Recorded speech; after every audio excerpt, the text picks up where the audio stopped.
কেন বলো তো? কেসের জন্য না মোটা টাকা লাগে। কে দেবে গো এত টাকা? তাছাড়া সংসারের সব টাকা যদি কোর্ট কাছারিতে বেরিয়ে যায়, সংসারটা কে চালাবে শুনি?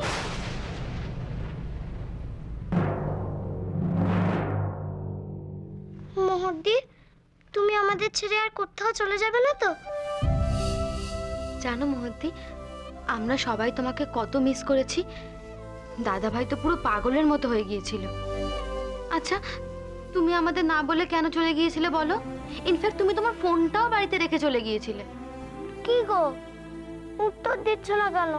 বলো না, তুমি আর আমাদের ছেড়ে চলে যাবে না তো? আমি তো তোদের ছেড়ে চলে যেতে চাইনি, কখনো চাই না। কিন্তু আমাকে জোর করে কেউ যদি তোদের থেকে আলাদা করে দেয়, তাহলে আমি কি করব বল? বারে, দাদা ভাই আছে না, আর তোমাকে কেউ আলাদা করতে চাইলেও দাদা ভাই সেটা হতে দেবে না, আর আমরাও তোমাকে আর ছাড়বো না। আচ্ছা মোহদ্দি, তোমার বাবা বুঝি তোমাকে জোর করে ধরে নিয়ে গিয়েছিল? আচ্ছা, উনি কি তোমাকে একটুও ভালোবাসেন না যে তোমাকে এতটা কষ্ট দিয়েছিলেন? আর জানো মোহদ্দি, দাদা ভাইকে তোমার বাবার লোকেরা কত মার মেরেছে। শেষমেশ দাদা ভাইকে হাসপাতালে ভর্তি হতে হলো।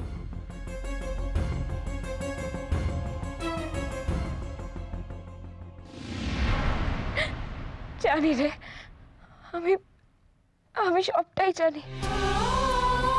জানি বলেই তো আমি আমি এত ভয় পাচ্ছি।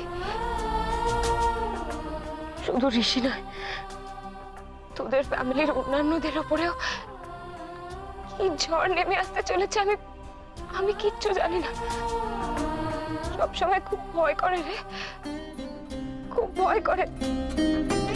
ভালো করে নিঃশ্বাসটুকুও নিতে পারি না। তোরা আমার কথা বিশ্বাস কর।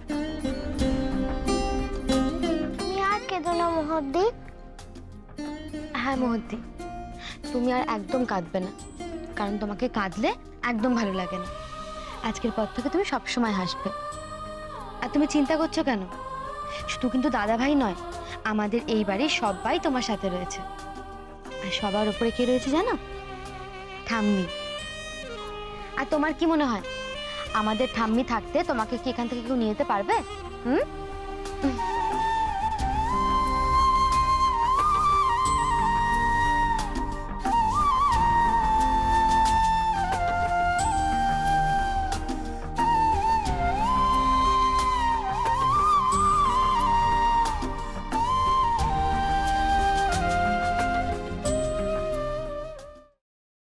আমি এই সব কিছু বন্ধ করতে পারি, কিন্তু একটা শর্তে।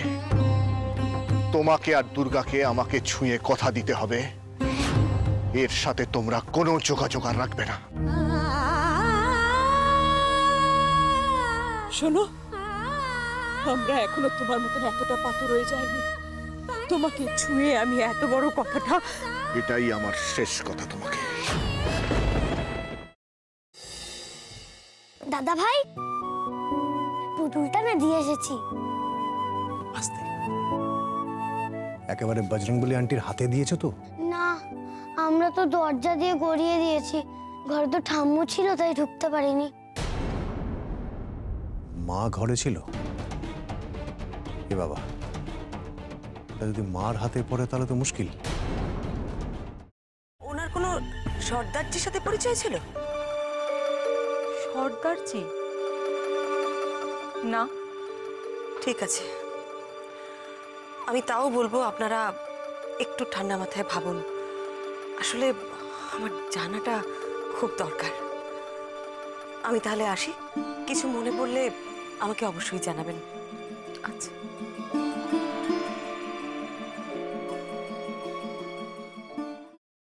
ফ্রাইং প্যানে Emami healthy and tasty refined rice bran oil গরম করে তাতে গোটা কালো সর্ষে আর কারি পাতা ফোড়ন দিয়ে ওর মধ্যে একে একে টমেটো কুচি, বাঁধাকপি বাটা, নুন, হলুদ গুঁড়ো, শুকনো লঙ্কা গুঁড়ো আর সামান্য চিনি দিয়ে ভালো করে কষিয়ে নিয়ে ওই মিশ্রণে কুড়িয়ে বেটে রাখা নারকেল, পাকা লঙ্কা কুচি আর কারি পাতা দিয়ে ভালো করে নাড়াচাড়া করে নামিয়ে নিয়ে নারকেলের স্লাইস, পাকা লঙ্কা স্লাইস আর কারি পাতা দিয়ে সাজিয়ে সার্ভ করুন বাঁধাকপির ঝাল।